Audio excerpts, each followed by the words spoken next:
Alrighty, so this makes episode 3 of the green truck, and I did a lot that I didn't film.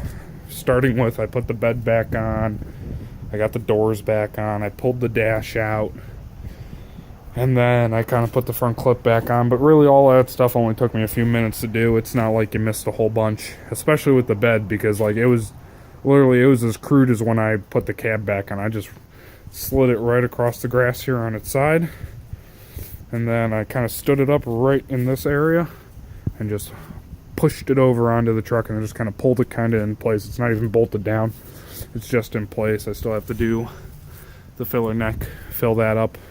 Oh, I also plugged up the gas tank return and charcoal fittings, because we won't be using that with the V8 anymore. So yeah, I actually did do quite a bit, and I should have probably made a video, but we'll be fine. No one's gonna be that sad about it.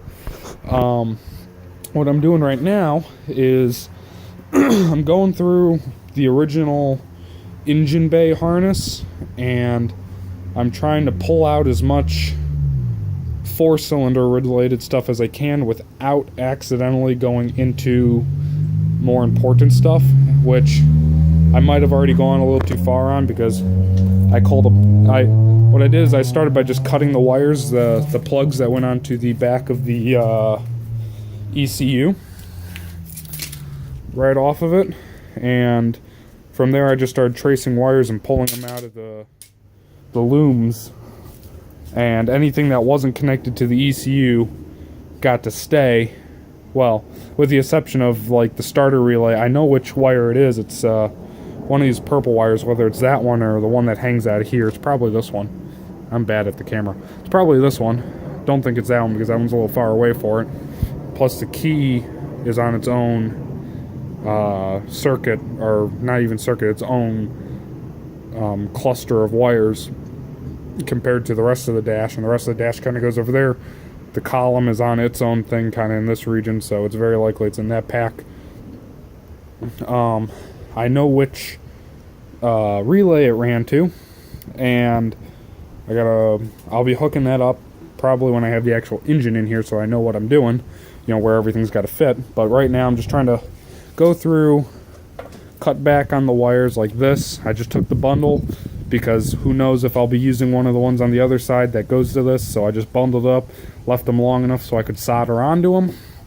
I got this big fat red wire, which I assume is a main power for a part of the dash, at least some of it, and then we have a lot of ground wire running through here, but what I find weird is that it goes from that harness right into that harness, but both of these plugs go straight inside the truck. So why would there be actually 3 major ground wires that run back into the cab? I would think that they would have 1 or 2 major ones, and they'd both go through the same side of the cab or something. So I gotta figure out how I'm gonna run that so that it looks good when it's done. So far I've got a lot trimmed back. This plug, I don't know what exactly it goes to. That one's probably gonna get cut right off. Same goes for this plug. Once I determine that it's nothing air conditioning related, it's getting cut off. The goal was to try to keep a lot of the air conditioning wires in here, and I kind of messed up on that. So I'm gonna have to pretty much figure it all out a second time over. I don't think it'll be that bad. What I'm also going to try to do is, because I'm utilizing as much of the factory harness as I can in this truck, I will, just to kind of pass some time, because I don't really have anything else to do with it. The axles are too big of a project to just do. So I think I'm going to rehook up the power, hook up everything that I cut where I think it goes, and go inside with the dash remounted and test to see if, like, say I still get my lights and I still get my turn signals and all of that stuff, because that's what's important about this. Though the wires that I kept were all so that I could keep headlights, brake lights, tail lights, turn signals, the essential lighting of the vehicle. 4-ways are broken, I know that, because the button wasn't even in the column. That's why it's broken. It might actually work if you can figure out a way to press it.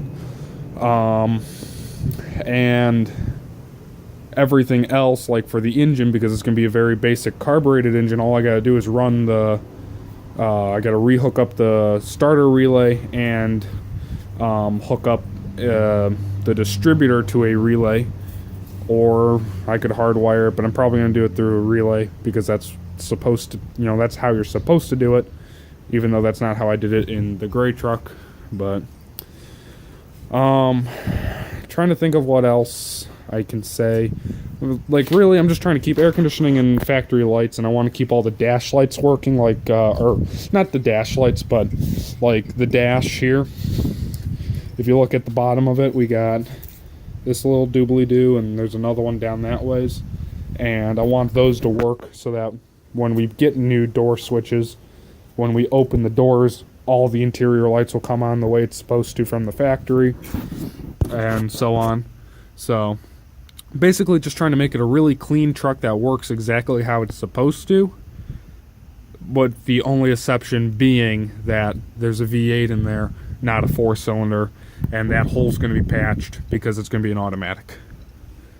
Air conditioning might be a while before we actually get it working, but I would like to have it hooked up.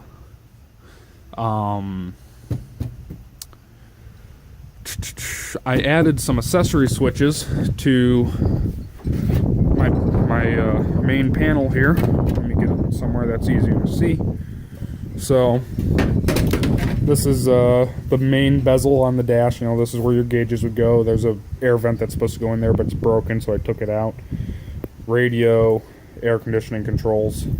So I got these switches in here that I just kind of threw in there. They're, I figured 4 is all we'd need because we're going to be running a manual fuel pump, and we're going to do as many things activated by the key as possible.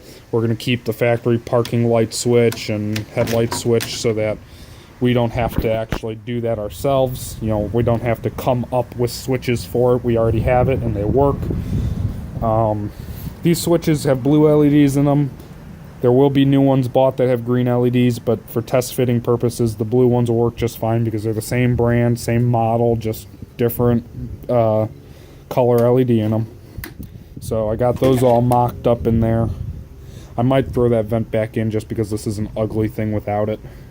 I got to figure out what came out of here. If it's just a patch or something, it's probably just a patch because I want that back because we got the truck without it and I want to fill that in.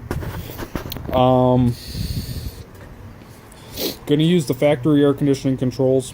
Gonna do like a single DIN radio up top with a CB radio flush mounted right beneath it so that we have both of our radio needs and they're very neatly put into the dash to where it almost looks stock.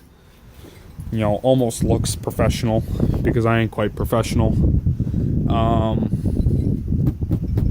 I think that's all I got really to say about this.